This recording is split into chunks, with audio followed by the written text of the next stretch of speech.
that's it. We are going to consider this our last fighting chance to turn over Assembly Bill 1244.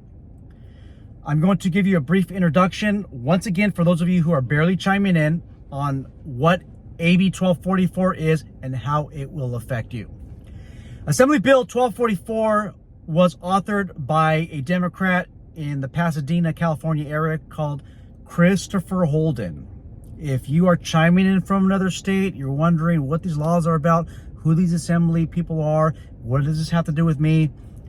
Stand by, because what happens in California tends to have a trickle-down, hand-me-down effect on your state. That's one of the reasons why you should listen to this video to its entirety. Also, if you're planning on doing business in California, Assembly Bill 1244 can also have an effect on you. Number one is this. Assembly Bill 1244 will raise the fees for private security officers. If you are the field worker, well, you're the person who works in the field, you don't get paid a lot, maybe barely making a livable wage. Assembly Bill 1244 will tax you. You're going to get taxed more. Every other year, you're going to have to pay an extra like $4 to $8 on your guard card. Another $4 to $8 on your baton permit. By the way, your baton permits will expire, by the way. You're going to have to pay additional $4 to $8 on your firearm permit. Now, this is not for sure. BSIS has ability to increase the fees, and they always do that. They're not going to lower your fees. What that means for you who have all of those permits, you're going to have to pay an additional $24 every 2 years. It may not be significant, but over time, oh my goodness, it's going to start costing a lot. You guys, $24 is a lot of money for some people. $24 is roughly 1 hour of pay for some people, a lot of people actually. That's time that you spent risking your life out there as a private security officer. You're giving this to BSIS for free. BSIS stands for the Bureau of Security Investigative Services, for those of you who don't know what BSIS is. They're going after the lowest level, and I'm putting this in quotation marks, lowest level workers out there in private security.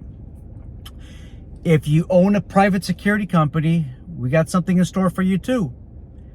Your $900 renewal fees could potentially go up to $990, so about $90 more every 2 years. You don't think that's bad? If you have a qualified manager assigned to your business, which everybody does who has a security company, if you are owner-operator, you are going to end up having to pay a qualified manager renewal fee, because qualified manager certificates are going to expire. I have a qualified manager certificate. It's going to expire. And what ends up happening is you're going to have to renew that. And you renew that on a private patrol operator qualified manager license renewal application. Right now, there's no fee, because these smart people, whoever draft these bills, in my opinion, they forgot to put a renewal fee. They're taxing the security officers who put their life on the line, but they forgot to tax the qualified managers. It happens sometimes, guys. Sometimes they forget to put into the bills fees. Okay, this is something new to BSIS, so they forgot. Okay, and no, they didn't intentionally forget. Okay, it was an accident. I mean, you think that they want to try to help you out? No. Okay.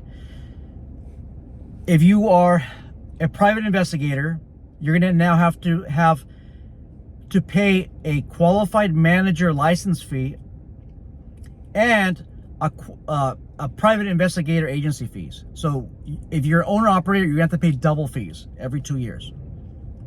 Cali, the California Association of Legal Investigators, was trying to fight this, and they're not even winning, and they're like 10,000 strong.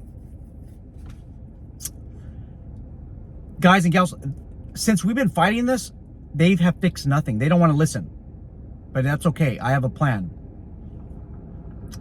I got a plan, and I got phone numbers directly to people that are in power. It's out of control. We got a plan of action, guys. I've been communicating with David from the Security Guard Command. We have a plan in action. This is the last stand. This is your last chance to do anything. If you haven't signed my petition, please sign my petition. But don't think that just because you sign my petition or you forward it to 100 people that it's over. That helps a little bit. That allows somebody like myself and David to say, hey, we have an application. I'm sorry, we have a petition going, and 482 people have signed so far. Okay, that's what it allows us to do. And 482 people are opposing Assembly Bill 1244. That gives us a little bit more weight. But just because you sign it, that doesn't mean that it's over and your job is done.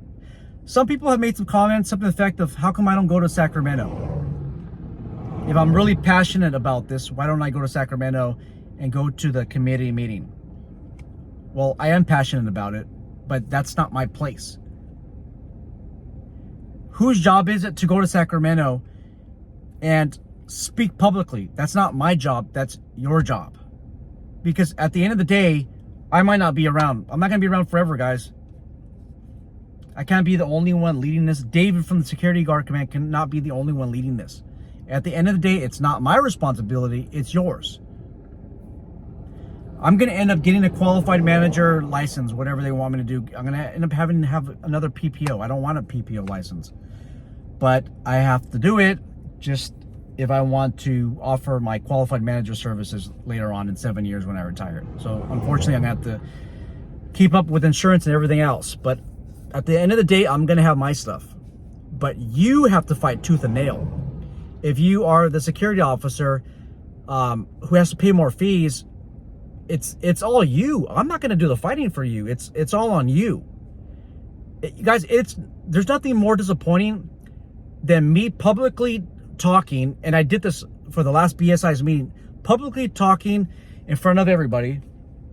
It was me, it was one of my right-hand men, T, and then another person that I don't think is connected to this channel.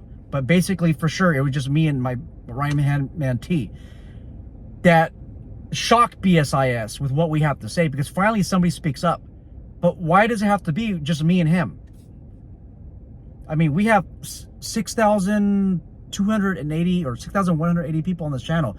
How come 6,180 people didn't bombard BSIS during the meeting and explain what the real deal is for AB 1244? It's not my fight, it's you guys' fight. If you're listening to this and you're wondering, what's my work gonna do? I'm just an extra person, Sean, out there. Guys and gals, it just takes one person to speak publicly.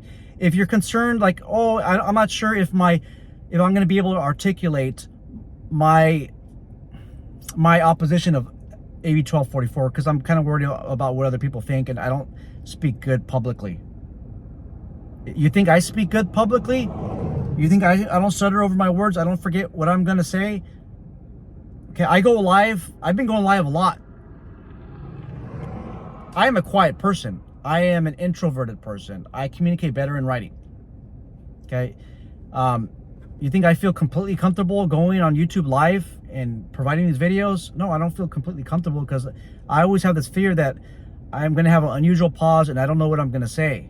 Does that sound familiar to some of you? Well, if it does, write down what you're going to say. But you got to go. So David from the Security Guard Command is going there in person, going to State Capitol on August 14th at 10 a.m. He's going to go there in person. He said that. What I need you guys to do, I don't care if you are a security officer and you don't want to start a business right now. Remember, this bill's affecting you by you having to pay more fees. Go there with David, okay? Create a rally point and go there in numbers. There's strength in numbers. Have 10 or 20 of you talk and oppose Assembly Bill 1244.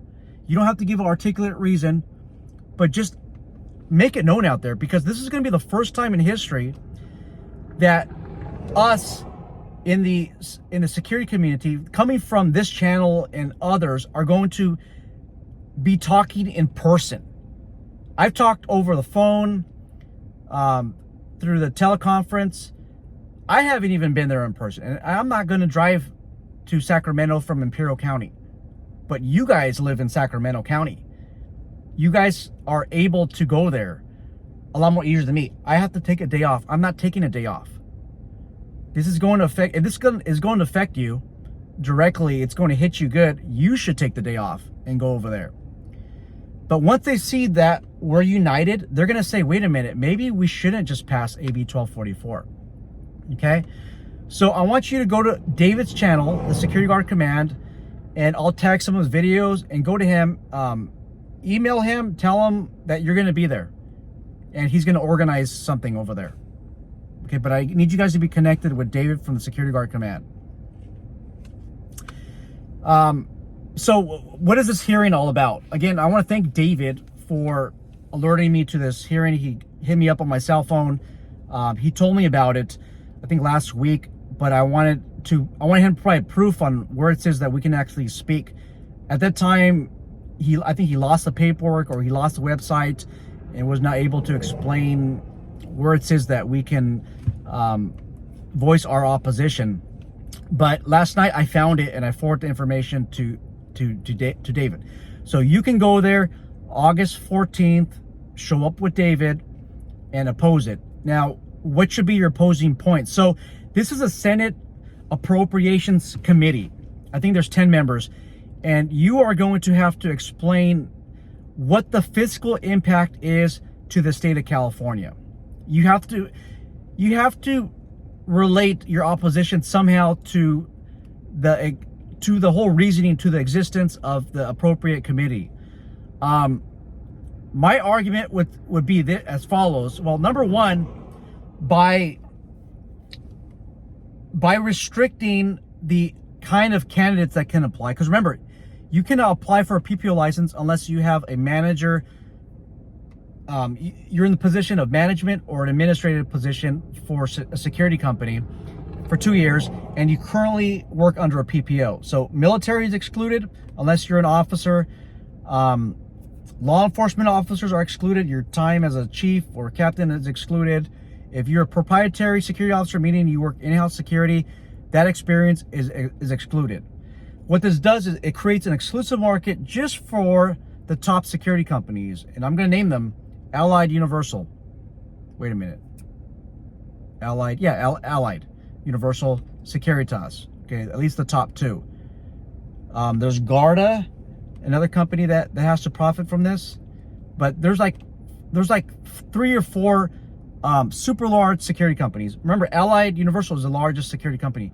They have to profit because what's going to end up happening is there's going to be an exclusive market, okay, that is just designed for those companies. Now, if those companies are the only ones in existence, or they're the top ones, there's less revenue. There's less renewal fees coming in to the state, okay? The small operations where we're just starting off, you can forget those, because like 80 to 90% of us are going to be excluded with the new bill. Most people watching this video are not going to be able to apply for a PPO license. Your dreams of having a security company, accomplishing the American dream, is gone. Okay, so all these small security companies are going to be excluded. There's going to be less revenue for BSIS. Okay, there's going to be less money for enforcement. That's what you're going to have to at least pitch to them, and you're also going to have to explain, as a security guard, you're not going to be able to renew your firearm permit every single year because the fees keep piling up. There's going to be less fees. Or, hey, I might just have to quit as a security guard, as a registered security guard, because the fees are going to continue to go up. Well, there's like over 300,000 security guards that are registered in California, and a good percentage of the 300,000 renews their licenses every 2 years. I'm just saying that there's less money for BSIS for enforcement effort, less money for education effort, lots of less money. BSIS is actually shooting themselves in the foot with this. They're going to have less money, guys. Less money for the Enforcement Bureau to investigate private patrol operators who are not acting within the confines of the law. Okay, that's another disadvantage. What I'm going to do is, I can't speak to personally. I work that day, and I'm in Imperial County. You guys are not. I'm going to write an opposition letter. I'll share it with you guys later on. But that's going to be a letter, and I'm going to qualify myself as the content creator for the Security and Investigation Leadership channel with over 6,180 subscribers. That's going to be my opposition letter. You do have to open up an account, guys. I don't care if it's inconvenient to you. Make up your email address, make up a password, 1 2 3 4 5 6 7 8 9 10 exclamation mark 28 785. Make something up, but just register. That way you can have a registered opposition letter as an individual, okay? And they're supposed to read it. If it relates to AB1244 and it relates to the fact that there's gonna be a fiscal impact, they're supposed to be reading it. This is gonna be the first time in our history that they're gonna actually read one of our documents out loud. First time. Okay, so that's gonna be our plan. Come up with your own reasons on how this is gonna have a fiscal impact, okay? But you have to explain that it's too much for the fees, okay? And I would also explain that even BSIS themselves have argued, I think Christopher Holden's office, when he was putting forth the bill and the explanation and the justification, I think he mentioned something to the effect that there's no evidence linking private patrol operator licensing to legitimate private patrol operators. Something to that degree. Christopher Holden's office even admit that this bill is not even evidence-based. Okay, and unfortunately, they're doing an experiment, and they're experimenting on you guys. You're gonna have to explain that to them. Remember, now mind you, also you only have 3 minutes to make a point. So again, write down your points. Sometimes it might be 5 minutes. Sometimes there's no limit. But I'm pretty sure once they find out there's going to be like 30 or 50 people opposing this, they might put a 3-minute limit. Okay, so make sure it's brief, short, it's impactful. You touch on their emotions. Okay, if they still say, you know what, we're still going to keep passing this bill, the Christopher Holden's office is going to know, hey, you know what, we're making waves, because there's some very upset constituents out there that are in private security, and we can potentially lose them as voters. Okay, so that's all I have right now, guys. I will leave a link to the Senate Appropriations Committee where you can oppose AB 1244 telephonically. So through a teleconference. So you could call it in. Hey, I verbally oppose Assembly Bill 1244, and here's a reason. This is the fiscal impact that it's going to have, the negative fiscal impact. So I encourage you to vote no. You can write a letter. I'm going to write a letter. I'm more articulate in writing. And then third, you can show up in person, and you guys have to show up in person. You show up in person, I think you're going to be on TV. Do that. So I'm going to close here. Go to David's channel, guys. Go to his channel, watch his videos, contact him. His last video, he gave you contact information to email him. You're going to have to fight this. We got to see a group of like 10 or 20 showing up to the state capitol to protest this bill. Let's make some waves. That's all I got. Stand by for the next video.